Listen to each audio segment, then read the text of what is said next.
Hey, what's up, guys? This is David Peck from Orlando, Florida, better known as Dpeck100. And PSA has a great special this month, and so I wanted to get some cards off. They've been taking a while to get items graded because submissions are really strong, and so it's good to have some open orders there. So I'll have some stuff to look forward to over the next few months. This is the 1994 Bumblebee Miami Hurricanes Dwayne Johnson. Uh, I find this to be an incredibly unique card because this was handed out at the Orange Bowl in Miami. He actually was the backup to Ray Lewis, who went on to be an NFL Hall of Famer. Another guy in the set is Warren Sapp, who's a Hall of Famer. And these are really condition sensitive. I've never had too great a luck buying them as sheets.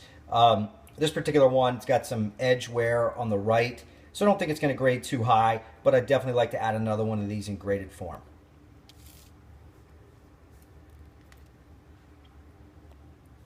Next, we got the Mike Tyson. This is from the actually 1987 Panini. The real rookie card, the one that was first printed, is the 86, which has an Italian back.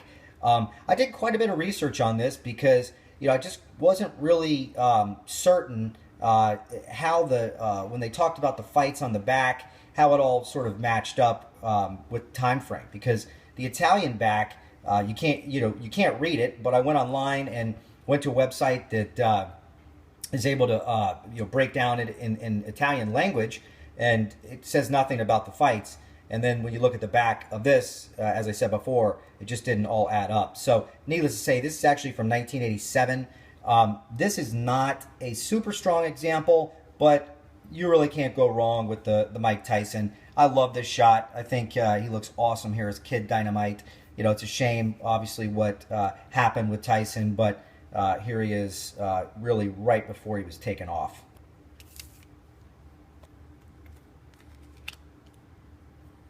Next, we got Stunning Steve Austin. This is his WCW card. Not a big deal.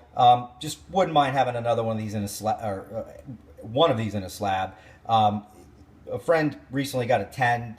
I'm not really certain how condition sensitive these are, but we'll find out. Next, we have the Kerry Von Erich. This is from the 1985 Wrestling All-Stars, and unfortunately, Kerry is one of the cards on the top row, several pages in. And so, as you can see, there's not a lot of white border on the top. A lot of these have no white border on the top. So these are going to be super hard to find in high grade just because of the way they were printed. But nevertheless, in January, ESPN is doing a 30-30 on the Von Erichs, and I really wanted to get a Kevin Von Erich graded, and so naturally I need to send in a Kerry as well. Here you have the Kevin Von Erich card. Kevin is the oldest of the Von Erich brothers. He's unfortunately the only one who's still alive. He looks great here. Kevin was awesome in the ring. He was very physical. A lot of wrestlers were scared to get in there with Kevin because these guys were constantly sort of being badgered that wrestling's fake and so forth. And Kevin really took it seriously and wanted to make it look good. Next, we have the 1988 Wonderama header card with Nature Boy Ric Flair. Cool shot of the Nature Boy.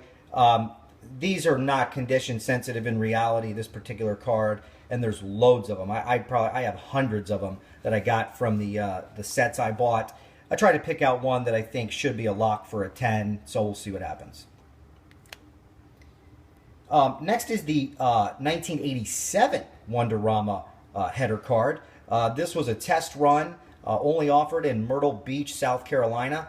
So these have a different back. I'm actually sending in two. I'll show you what the back looks like here. It's a little different, sort of a cardboard look. Nevertheless, these are very hard to find. It's estimated that there's something like 113 factory sets with the first 50 cards. So, this isn't the best Flair that you could have from the set, but any Ric Flair card that's hard to find and a PSA slab is pretty cool. Next, we have the 1982 Wrestling All-Stars Andre the Giant. I was going through my stack of these. I've got quite a few Andres in general. And I said to myself, gosh, I wonder why I never got this one graded. That being said, it's probably not going to grade. Maybe a 6.5 would probably be the highest I think it could get, but it has awesome centering. And so for somebody looking for an Andre that's not real expensive, this one would look great. Next, we have the 1982 Wrestling All-Stars Angelo Mosca. I was looking through a lot of my sort of loose slabs recently, and I thought to myself, gosh, I just don't know how this card got an 8. It's perfectly centered. The corners are great. What you'll see on the back, unfortunately, there's this white streak there, and it's not damage to the card. It's from the printing. So that might be the cause. But, you know, I've seen some people have success with the crack and resub game, so I thought I'd give it a shot myself. Next, we have the Greg Valentine. Greg's actually should be signing this weekend at WrestleCade. So when I was going through my loose examples, looking for a nice Greg Valentine to have signed, I came across this one. Looks pretty strong, and so I'm going to send it in and find out. Now, this is a really unique card. This is the WWF Market Scene, and these are from New Zealand. And I'm not exactly certain why, but they seem to be pretty rare, and they're generally in horrible condition. I mean, I've seen some of these things that look like they were put in somebody's bicycle. And it's been years since you've seen cards look like that. This is Zeus. He's best known for his role in the hilarious comedy Friday. His real name's Tiny Lister. And anyway, he was the main character pitted against Hulk Hogan in the movie No Holds Barred. And, you know, the WWF at the time brought him in as a almost an unstoppable character. And I tell you, sitting at home, I mean, he's so big, you actually thought he had a chance to beat Hogan. So he really was a great performer for a while. I've actually got 2 of these. They're both in pretty good shape, so we'll see what happens. Next is what I consider the best card in the Market Scene set, and this is the Ultimate Warrior. This is the 1990 version. As you see there with his bicep, most of it's covered. There is indeed a 1989 version, and I've got that right here. Now what you'll see on the back, the key is the copy right there where it says 1989 and then it says 1990 in the box.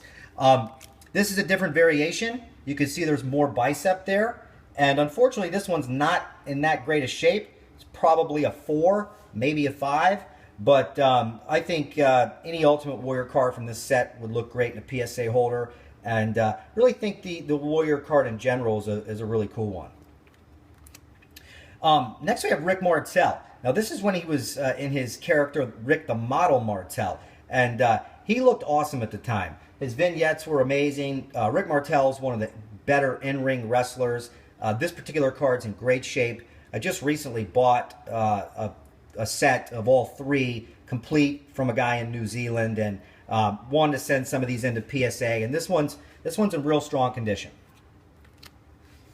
Here we have Hulk. And this is when he was in the No Holds Barred against Zeus. He was actually in the movie, and then they sort of played it out in real life in the WWF. And so I think this is a great looking shot. And this one's in pretty good shape, and certainly wouldn't mind having this as another Hogan card in a PSA slab. Next we have Dusty Rhodes. Now this was a very controversial period of time in Dusty's career, because as you see with the black polka dots, and he came out dancing with his valet, a black woman. And anyway, some have always suggested that this was Vince's way of sort of getting back at Dusty, and Dusty needed a job. But you know what? What I like so much about Dusty Rhodes is he can make any gimmick work. And when he would get out there and dance with Sapphire, I mean, he'd really get the crowd going. And Dusty Rhodes, one of the great legends of the sport. And this is a nice condition card, so I'll definitely get this one graded. Next we have the actual Hogan card from the set, and this is from the 1989 series. And so anyway, great looking shot of Hogan. This was a real popular pose for him at the time. This will certainly look good in a PSA slab. Next we have the Rockers, and I consider this Shawn Michaels rookie card. I think this is the hardest card to come by. You might consider the 89 Classic the rookie card as well. But I think if you're looking for a card like this, you really want the one that's tough to find. And so, anyway, we'll see what happens. This one, unfortunately, has a little surface issue to it. But I tell you, I really think an amazing wrestling collectible would be get one of these signed by both of them. That would just look fantastic. Next we have the Diamond Stud. Now this is from the 1992 WCW Topps. It's a UK release. I've already sent a few of these in for grading, but when I bought out a dealer in England, I bought quite a few sets. And so anyway, I'd like to send quite a bunch of these in and just see what happens. One of the challenges sometimes when you have a bunch of cards like this and with these white borders is, you know, it's hard to miss little flaws. And so it's sometimes better just to send in all of them and see what PSA thinks, you know, and hopefully maybe a few of these will get 10s. We'll see. There's quite a number of these, as you can see, all sharp examples. This particular card is actually easier in terms of centering than his other card. This is card number 52. That card's number 18. It's showing him do the razor's edge. I don't recall what he called the finisher at this time. Or maybe it was like the diamond, well, that diamond cutter was what I was thinking, but that was Diamond Dallas Page. Anyway, we're finishing up here.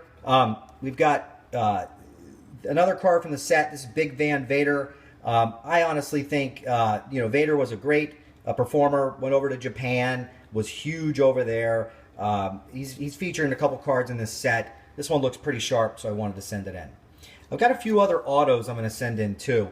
I've already sent this to PSA once. I don't know if it's real or fake. I've heard some people on the internet who thought it was real, others not so much. The story behind it is I grew up with a guy named Robbie McEwen, and his father married a lady, became his stepmom, who worked for the Orlando Magic. And so she had access to the back, and we gave her the cards, and a couple months later we got the signatures. So time will tell. Final two items. Recently I bought some Andre the Giant autographs. There's a lady that was out in Oklahoma. And so anyway, this to me looks like a beautiful Andre the Giant. I started a thread on the PSA board sort of requesting what people thought, and I think I just sort of came to the conclusion the best idea was to trim these down, make them look sharp, because some of the edges weren't so strong. So anyway, I'm going to try to send these in. I talked to the guy in customer service, and I only paid $120 for these, so it'll certainly work under the special. And we've got one more. This is another Andre signature. Apparently the story behind this was that her husband got it in 1978 in Oklahoma when Harley Race and Andre the Giant wrestled. So anyway, there you have my submission. I'm going to go ahead be mailing these off tomorrow, and I will definitely do a follow-up whenever they pop. My understanding is generally the PSA DNA is a 30-day wait, 30 business day. We'll just have to wait and see. Thanks for checking out my video. I hope everybody has a happy Thanksgiving, and take care.